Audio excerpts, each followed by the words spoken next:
এজনী ছোৱালী হয় মই, মানুহ হয়, কোনো বস্তু নহয়। নিজৰ দুখবোৰ নিজৰ মাজতেই সাঁচি ৰখা আই এম এ গাৰ্ল, কোনো পিচ নহয়। মোৰ পিন্ধন উৰণক লৈ প্ৰশ্ন কৰা তুমি, মোৰ জীৱনত নিজৰ অধিকাৰ দেখুৱাবলৈ কোন হয় তুমি?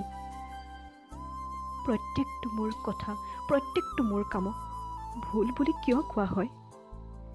দুখ যদি আন কোনোবায়ো কৰে, তথাপিও দোষী মোক কিয় সজোৱা হয়?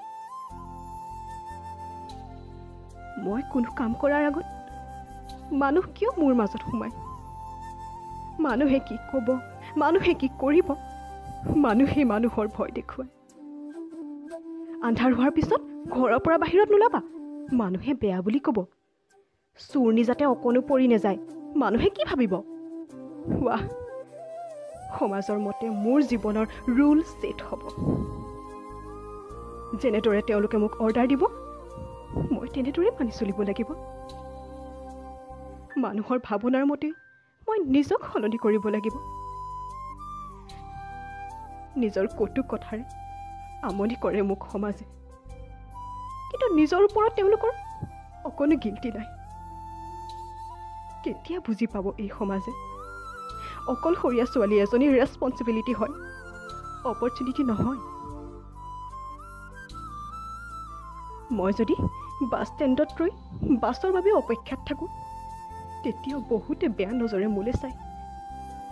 বাছত ভিৰ হয়, ময়ো মানো, কিন্তু কিয় ইণ্টেনশ্যনেলি মোক বাৰে বাৰে চোৱা হয়? এজাক ছোৱালীৰ মাজত এটা ল'ৰা থাকিলে তেতিয়া সি কুল ষ্টাৰ্ট হয়, কিন্তু এজাক ল'ৰাৰ মাজত এজনী ছোৱালীক দেখিলে মানুহে কিয় শ্লাট আখ্যা দিয়ে? হয়তো নিজৰ চিন্তাধাৰাৰ ওপৰত তেওঁলোকৰ খবৰেই নাই। মই কিন্তু এৰি দিয়া বিধৰ নহয়, সহজ সৰল হ'ব পাৰোঁ, কিন্তু বুৰ্বক নহয়।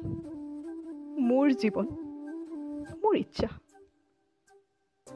সমাজৰ ভিত্তিহীন কিছুমান নিয়ম মই মানি নচলোঁ, যদিও সমাজক মই অৰ্থপূৰ্ণ নিয়মক মই অৱজ্ঞাও নকৰোঁ।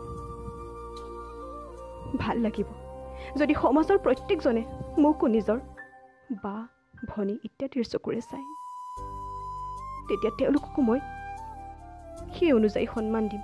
অন্যথা কাৰোবাৰ বেয়া নজৰক পৰিৱৰ্তন কৰিব পৰা ক্ষমতা মোৰ আছে।